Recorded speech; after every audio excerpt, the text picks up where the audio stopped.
ആൾക്കാർക്ക് ഒരു അംഗീകാരം കഴിഞ്ഞ വർഷം ഇതേ ദിവസം കിട്ടി ഒരു ചാനലിൽ നിന്ന്.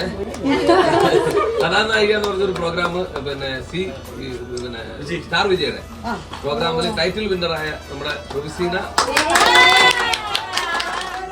അച്ഛനെയാണ്. ആ ബർത്ത്ഡേക്ക് ഒരു അഡ്വാൻസ് വിഷു കൂടിയാണ്.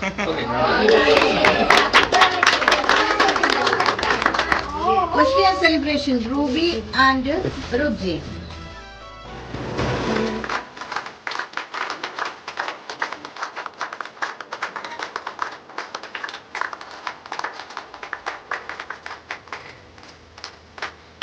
Calling him